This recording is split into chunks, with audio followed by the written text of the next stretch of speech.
Hello everyone. Hi. In today's video we are going to touch to a very important topic, and that is how to make your child think for their own, and in particular in the aspect of sciences.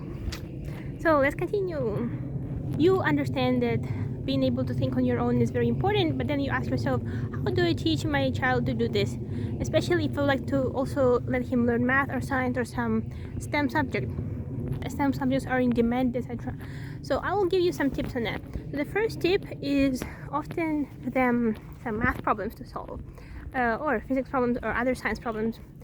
This has to be on a daily basis, almost in the day-to-day conversation. And it has to be fun. It has to be part of what you're talking about. For example, you can have a very interesting game really for the adults and for the kids alike, and that is just to make a number 10 with elementary operations of, say, division, addition, multiplication, subtraction from the digits on the cars passing by you. So if you are driving and you would like to occupy family with some brain activity, you just look at the passing by cars and see if you can make number 10 with them. Who does it faster? It's actually a really exciting game. Try it out, and then you can diversify. You can maybe come up with a different number you want to get, and use maybe other operations like to the power, using power, square root, etc. So this is up to you, and this will allow kids to think faster, think on the fly. It's actually really engaging and fun, so you should try it out.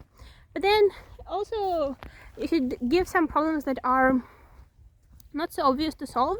They take longer time because you would like to develop both short, quick thinking and also long-term ability to concentrate. Both are equally important, because to solve a difficult problem you have to in your brain to break it into smaller pieces and actually solve each piece one by one, which also takes a lot of dedication and creativity. So when you don't know how to do this, you first do the small problems and then you do longer problems separately. So longer problems can be something that you do for the weekend. Maybe that's your routine every Saturday. You give your kid, or maybe even yourself if you're into this, some kind of problem that you like to solve, and you solve it together. Or you let your child try it alone and then see how far they get. No matter what kind of progress they make, it's a good progress. Put effort, they will feel good that they put effort. Maybe they will be upset that something doesn't work out, but this is your time to stop as a parent and say, it's going to be all right. You already learned something by yourself. You put so much effort into this. You deserve a good break, and maybe after the break you come back to the problem and it will work out then.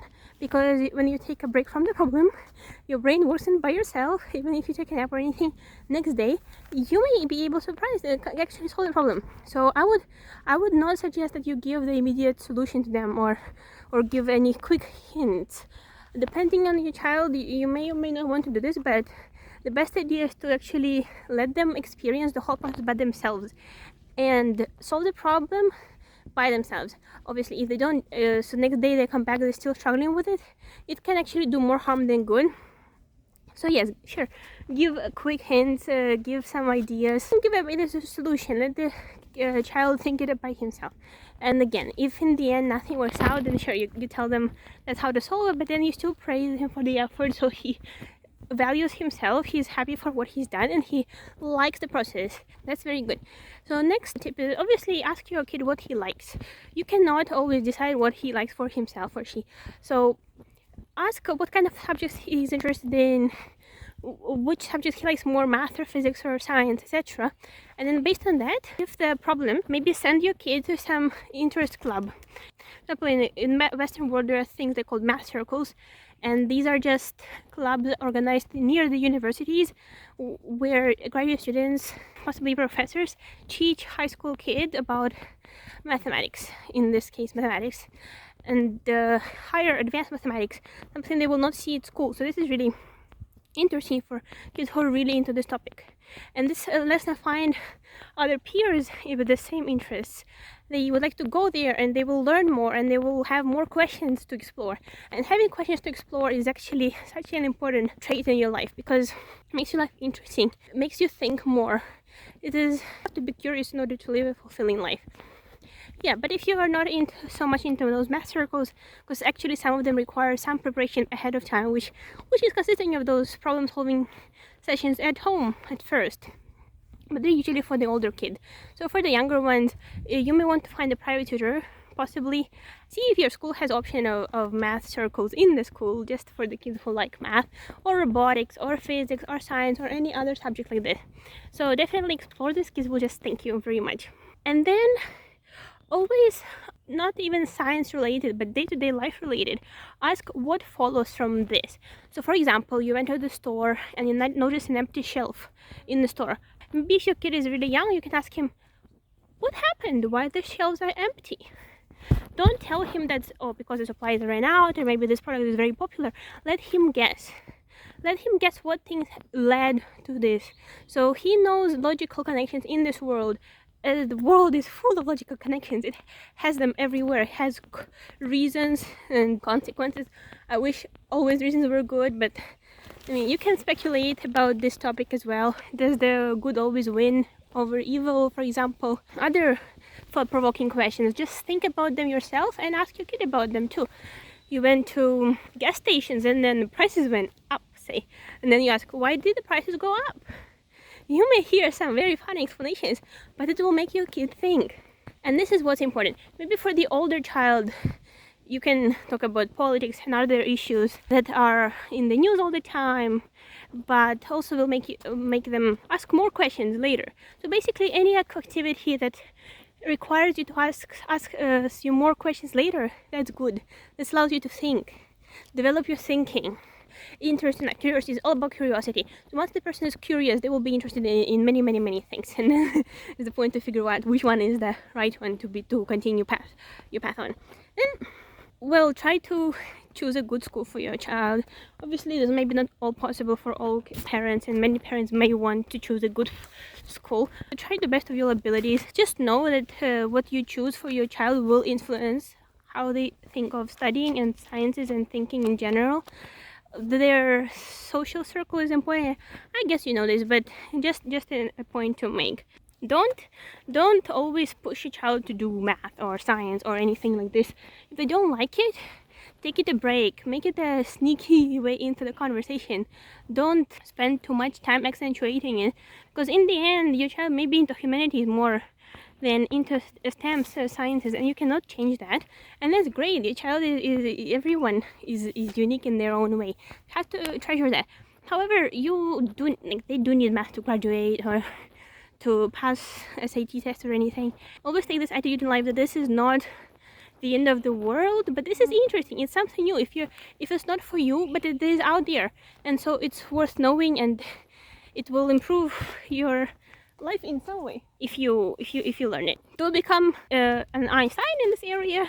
Well, you can be born in Einstein, okay, but don't become professor in this area. But acknowledge its existence, its beauty on its own. A lot of world principles are based on this. So this is just an area to know. Another point is, don't think that computer games are gonna make your child more developed. For sure, I heard by Terry Tao, and he was mentioning how video games helped him to be more curious and to concentrate on some goal and not to give up. Sure, I'm not denying that computer games have some positive aspects to them, but understand that they are not developing in all kids to the same level of concentration that they need. Video games, web surfing, social media, and other things, they really concentrate on this moment, on the momentary attention. So if you want to have thinking abilities, if you're an adult or a kid, you have to tune out of those things, because they will take away your attention, and you don't want that. You want to keep your attention for important things in life, for the important life questions, for figuring out who you want to be, who your child, let him or her figure out what they want to be in their life. This is most important. When people play video games, a lot of things happen to the brain which you don't want to happen. It stops thinking of the world as a whole. So just try to limit that time, and also read a lot. Reading books contain lots of thoughts other authors have put into them, and they do require a lot of concentration. So I'm going to talk about in the next video why reading is so important. Reading stories, fairy tales to the children, letting children read themselves and being curious about it is extremely important too. And I really hope that you cultivate this kind of reading culture in your home. But how do you do that? Well, first is by your example, your own example. you have to be the parent who is reading much, who is interested in books themselves, but also read with your child. When they're young, read them to bed, read them on the train if you don't mind that for your eyes. Sacrifice a bit for your kid.